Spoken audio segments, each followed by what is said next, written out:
창조하신 분이십니다. 아멘이십니까? 네, 너무나 감사한 일이죠. 하나님은 우리를 창조하셨는데 하나님은 창조에는 목적이 있습니다.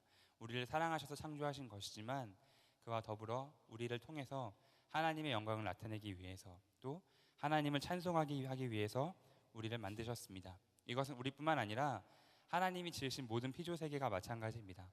하늘이 하나님을 찬양한다고 성경이 말하고 있고 우리가 하늘을 볼 때 하나님의 영광을 알 수 있습니다.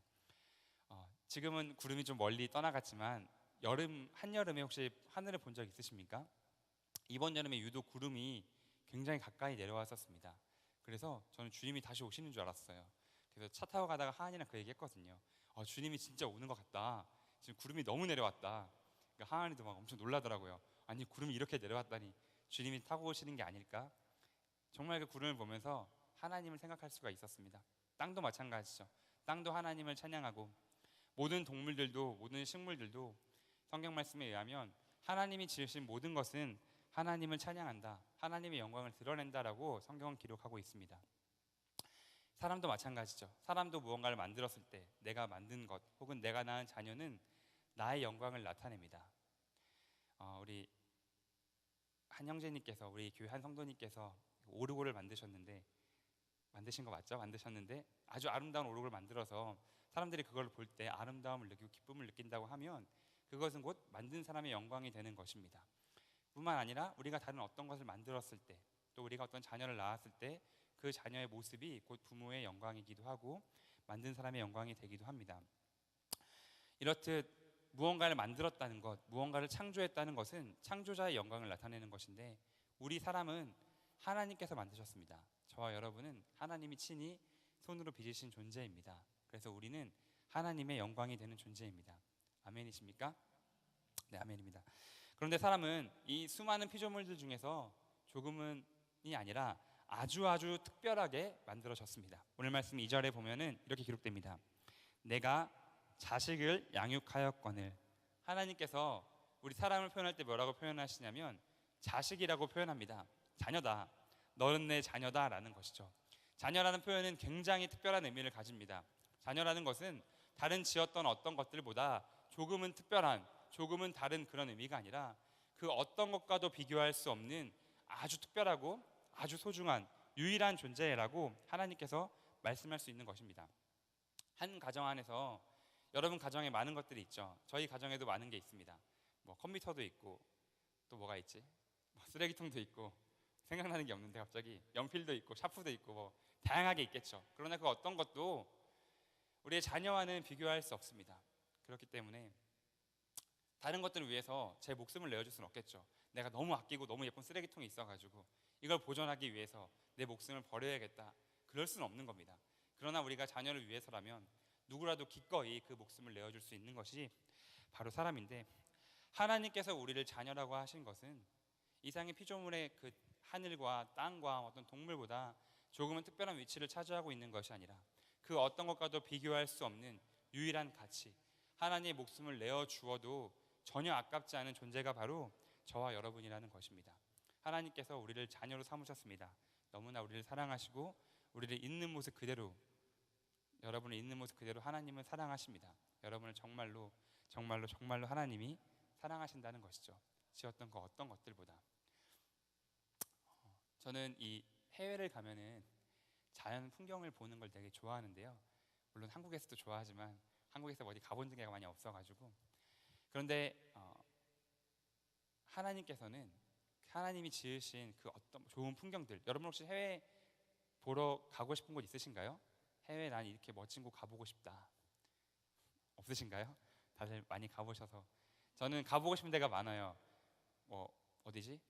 그 분홍빛 사막인가? 하여튼 우유빛 사막인가? 하여튼 거기도 가보고 싶고, 우유니 사막 거기도 가보고 싶고, 그리고 거기도 가보고 싶고, 로키 산맥도 가보고 싶고, 하여튼 이런 나이아가라 폭포도 보고 싶고, 이렇게 하나님 만드신 자연 풍경들을 많이 보고 싶은데, 그런데 그 어떤 것들 아무리 웅장하고 거대하고 화려한 것이라 할지라도 여기 있는 나 자신과는 하나님에게는 결코 비교할 수 없는 가치가 있다는 겁니다.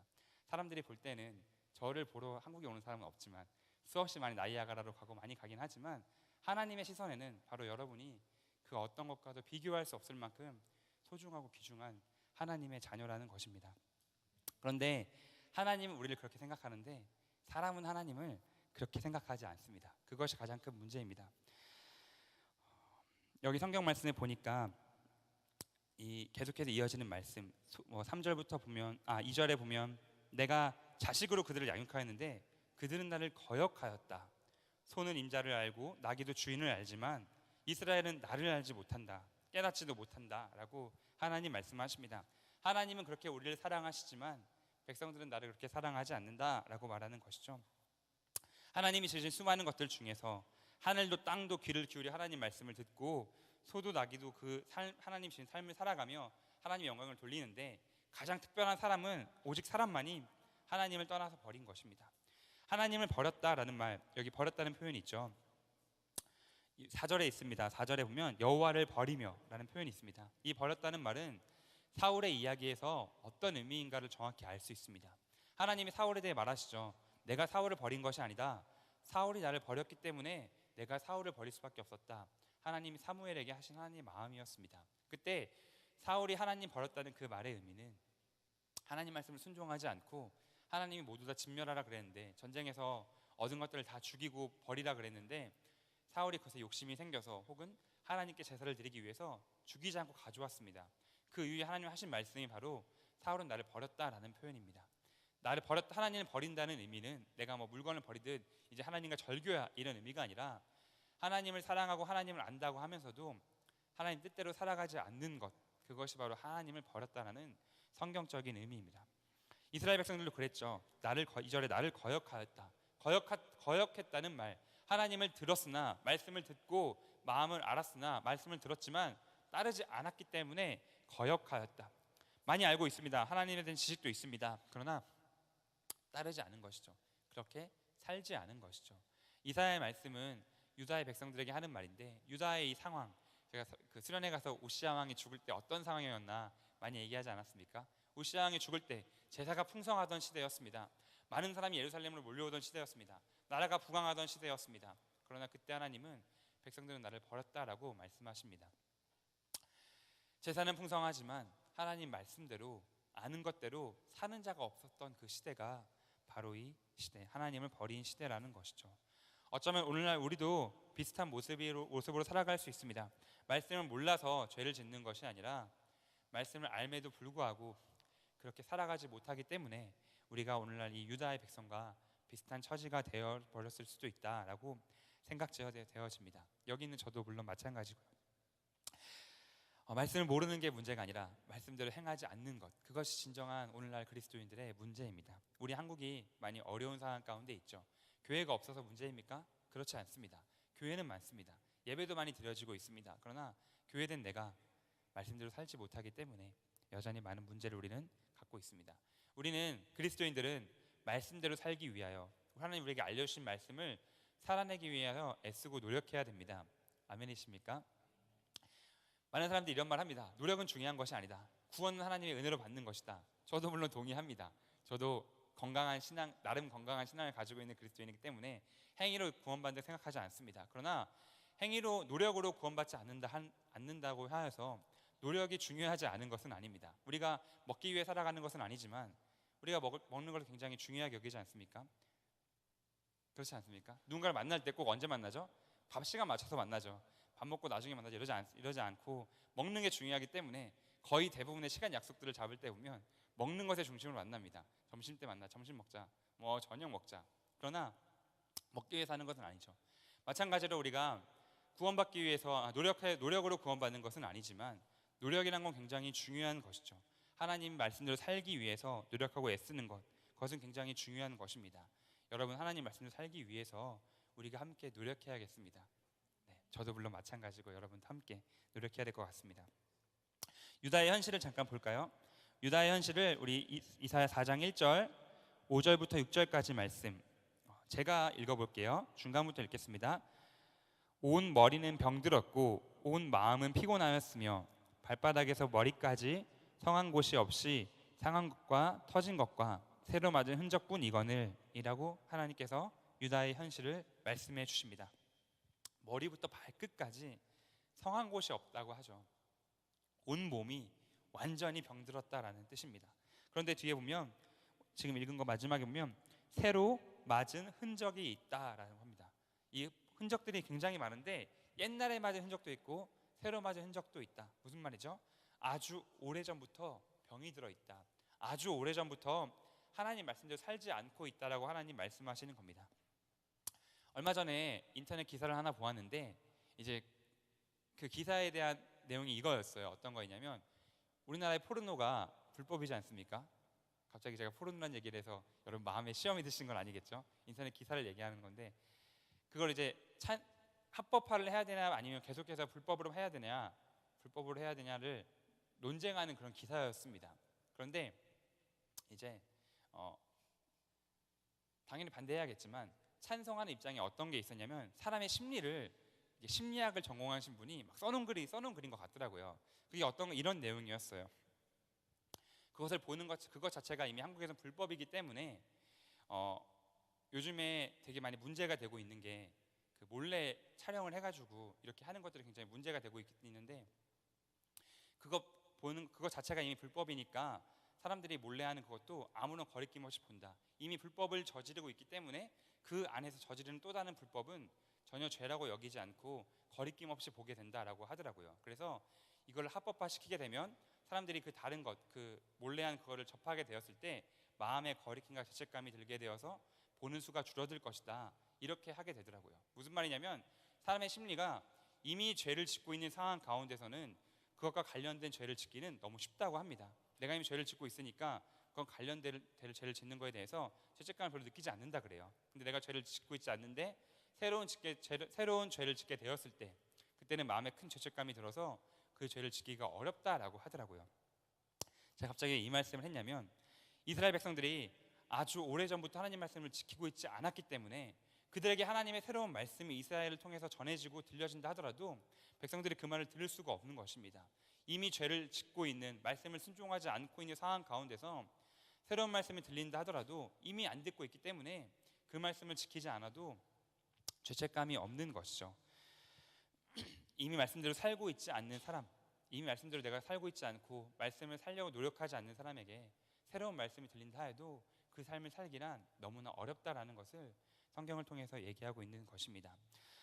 하나님 말씀대로 사는 방법은 우리가 어떤 새로운 은혜를 구하고 새로운 지식을 얻고 새로운 길을 아는 것, 그것이 중요한 것이 아니라 그것도 물론 중요한 것이지만 정말 중요한 것은 나에게 이미 들려진 하나님의 말씀, 내가 이미 알고 있는 그 하나님의 말씀을 살아내는 그 삶, 그 노력하는 것이 내가 정말 하나님 말씀대로 사는 중요한 방법이라는 것입니다.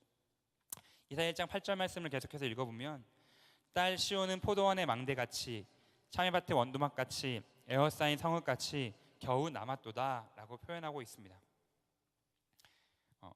포도원에서 가장 중요한 건 무엇일까요? 네, 포도원 정답 네 맞아 말했어요. 네. 포도원에서 제일 중요한 건 포도겠죠. 포도원에 포도가 없으면 그게 무슨 소용이 있습니까? 조금 더 어려운 문제를 내보겠습니다. 참외밭에서 가장 중요한 건 무엇일까요? 참외밭에서 맞아요. 입 모양을 맞췄어요. 참외. 네 맞아요. 참외입니다. 그런데 오늘 이스라엘 백성 현실을 보니까 포도원에는 그 포도원을 지키는 망대만 남아 있다고 해요. 참외밭에는 참외를 지키는 그 사람들이 쉬는 원두막만 남아 있다 그래요. 포도밭에 포도가 없고 참외밭에 참외가 없는 그 상황이 바로 이스라엘의 상황이라는 겁니다. 망하기 직전에 놓이게 되었다. 그 현실을 이제 이렇게 말하죠. 에워싸인 성읍같이 겨우 남았도다. 성이 완전히 에워싸여서 망하기 직전인 거죠. 아수르가 침공한 상황이 이렇습니다.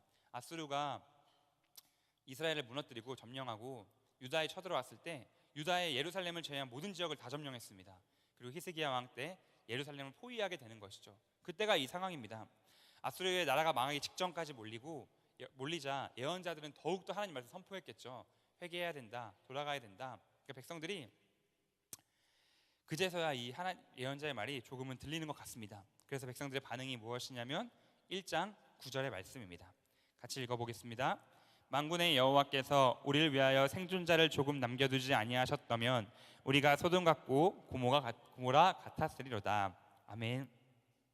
백성들이 이제 멸망하게 되어가지고 그 예루살렘에 갇혀서 예언자의 말을 듣고 나서 하는 말이 무엇이냐면, 하나님이 우리에게 은혜를 주셔서 우리가 소돔같이 고모라같이 멸망하지 않는구나 라고 말하는 것입니다. 이게 무슨 뜻일까요, 여러분?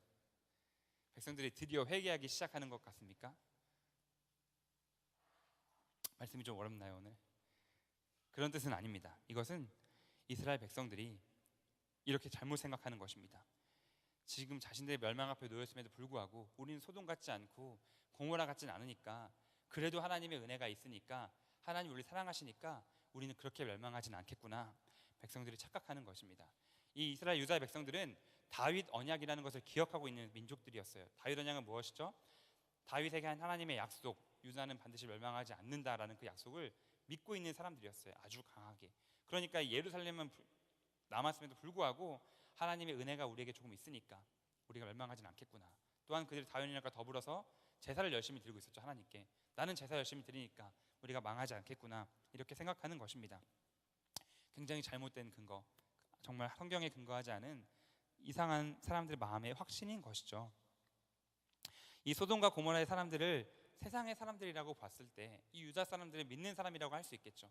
믿는 사람들 중에서도 우리 이 유다의 백성들과 비슷한 삶을 살아가는 사람들이 많습니다. 세상에 살아가는 모든 모습들을 볼 때 식사하기 전, 한 5초 전을 제외하고는 세상 사람과는 아무런 구별이 없이 살아가는 사람들이 참 많죠. 그렇지 않습니까? 저도 그렇게 아주 오랫동안 살았습니다. 교회를 10년 넘게 다녔지만 식사 기도하기 전 5초씩 기도하는 거 말고는 세상 사람과 똑같이 살아가는 삶을 많이 살았는데, 그렇게 다니면서도 나는 교회 열심히 다니고 나는 봉사도 하니까 나는 세상 사람과는 달라, 세상 사람들은 구원 받아야 되고 하나님 심판이 있으니까 기도해야 돼, 하지만 나는 지금은 그렇게 못 살지만 나는 그래도 교회 다니고 예배하니까 하나님이 용서해 주실 거야 라는 생각들을 막연하게 했던 것 같습니다. 사실은 삶은 똑같은데 말이죠. 이스라엘 백성의 삶이 그렇습니다. 상황이 그렇습니다. 죄를 엄청 짓고 하나님 말씀대로 살지 않음에도 불구하고 나는 유다 백성이기 때문에 나는 소돔과 같지 않다, 고모라 같지 않다, 하나님의 은혜가 조금은, 하나님이 은혜를 우리를 남겨주셨기 때문에 우리가 살아가고 있다라고 하는 것입니다. 그때 하나님께서 1장 10절 이스라엘 백성들한테 최후의 통첩을 말씀하십니다. 우리 같이 읽어보겠습니다. 너희 소돔의 관원들아 여호와의 말씀을 들을지어다. 너희 고모라의 백성아 우리 하나님의 법에 귀를 기울일지어다. 충격적인 말이죠. 9절에 어떻게 얘기했냐면, 우리는 소돔 같지 않고 고모라 같지 않다, 하나님 남겨주셨으니까. 그래서 하나님 뭐라 말씀하시냐면, 너희 소돔의 관원들아 너희 고모라 백성아, 너희가 소돔이고 너희가 고모라다라고 하나님께서 바로 말씀하시는 것입니다. 너희가 다르지 않고 너희가 똑같다라고 하는 것이죠. 유다는 잘못된 희망을 가지고 있었습니다. 유다가 희망을 가졌던 것은 자기들 제사를 열심히 드리니까, 과거에 하나님 약속이 있었으니까 라는 것입니다. 잘못된 하나님에 대한 생각에서, 막연한 하나님의 사랑에 대해서 오해하고 있었기 때문에 나오는 것이죠. 그러나 우리가 하나님께 얻을 수 있는 소망은 우리의 과거에 어떠한 것이나 우리의 행위가 아니라 철저한 회개에서 우리는 하나님으로부터 소망을 얻을 수가 있습니다. 이사야 1장 말씀을 보면 하나님께서 처음부터 이스라엘이 어떤 처지에 있는가를 계속 말씀하십니다. 그 처지, 우리가 처음 읽었던 것, 온 머리는 병들었고 온 마음은 피곤하였으며 발바닥에서 머리까지 성한 곳이 하나도 없도다. 유다가 얼마나 병들었는지, 얼마나 아픔 가운데 있는지를 하나님 말씀하셨던 것이죠. 왜 그렇습니까? 유다가 처한 현실을 알아야 되기 때문에, 머리부터 발끝까지 완전히 병들었다는 걸 알아야 되기 때문에, 그것을 알아야만, 철저하게 병든 것을 알아야만 철저하게 회개할 수 있으니까, 그래야만 하나님으로부터 소망을 얻을 수 있으니까 그렇게 되는 것입니다. 회개는 우리가 죄인임을 깨닫는 데서부터 시작합니다. 우리가 어떤 잘못 저지른 것 하나를 말하는 것이 아니라 머리부터 발끝까지 완전한 죄인임을 깨닫는 것에서부터 회개가 시작되는 것이죠. 이 회개를 해야만, 철저한 회개함이 있어야만 하나님이 사랑한 유다 백성이 소망을 가질 수 있기 때문에 하나님이 이들에게 이렇게 말씀하신 것입니다. 하나님은 왜 유다 백성들에게 소망을 주시려고 할까요? 그냥 이렇게 멸망시켜도 될 텐데, 나쁜 짓을 많이 했으니까.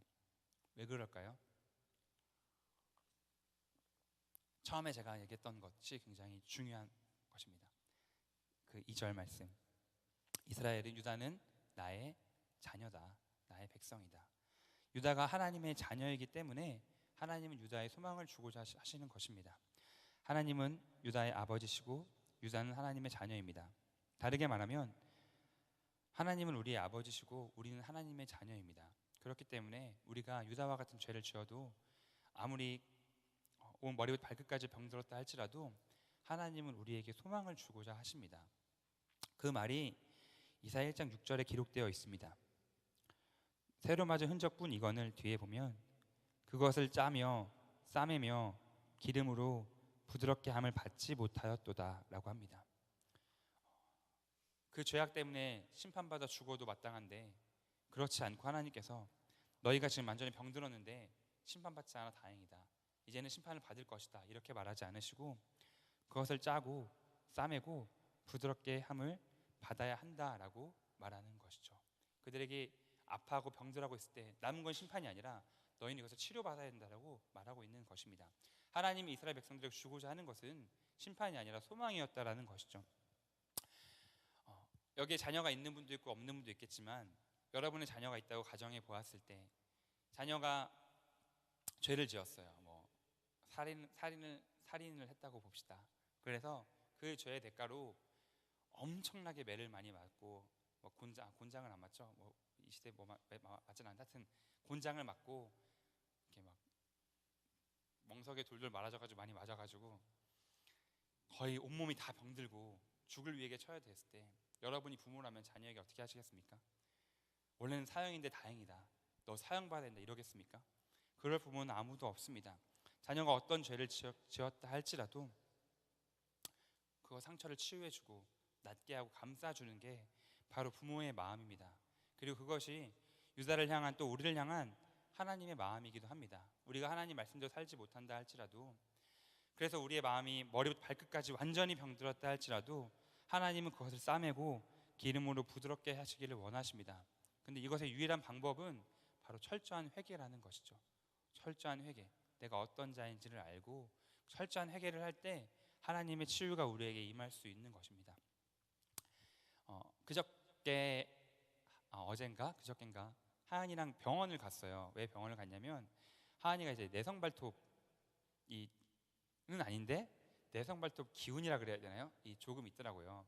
근데 이제 방에서 잘 놀다가 갑자기 발이 아프다는 거예요. 그래서 왜 아프냐 물어보니까 이 옆에 이유는 잘 모르겠는데 발이 아파가지고 걷지를 못하겠대요. 엄지발가락이 통증 때문에.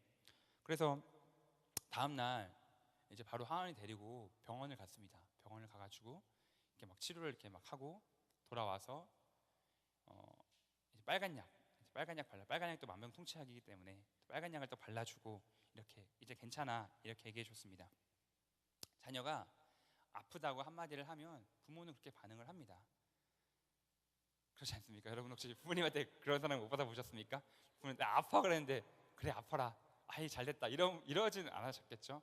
네, 아마 여러분이 아프다 그랬을 때 똑같이 하셨을 것입니다. 배가 아프다 그러면 또 빨간 약도 배에 발라주시고 뭐 이렇게 했을 수도 있는데, 어쨌든 자녀가 병들고 아파하다고 그것을 말하면 모든 부모는 야 너 어제 이렇게 많이 먹더니 너 그래서 아픈 거다 이렇게 말하진 않죠. 어디가 아프냐 감싸주고 아파해주고 같이 병원에 데려가주고 치료해주고. 하나님이 그러시죠. 우리가 병듦을 깨달으면, 우리가 철저한 회개가 필요한다라고 하나님께 부르짖으면 하나님 우리를 치료해 줄 수밖에 없는 분이십니다. 하나님이 우리의 아버지 되시니까. 하나님은 우리가 낫기를 원하십니다. 낫기를 원하는 것, 우리가 하나님의 말씀대로 살기를 원하십니다. 말씀대로 살지 못하는 삶은 사실은 병들어 있는 삶이기 때문에 하나님은 그걸 아시기 때문에 우리가 하나님 말씀대로 살기를 원하십니다. 그래서 그것의 시작은 철저한 회개입니다. 말씀대로 살지 못하는 나의 모습을 회개하고 하나님께 그렇지 못하는 나를 회개하고 머리부터 발끝까지 하나님의 치유가 임하려 기도하면 하나님은 우리를 치료해 주십니다. 왜냐하면 하나님은 우리의 아버지이기 때문입니다. 우리 그 하나님께 회개하며 함께 나아갑시다. 우리 같이 기도하겠습니다.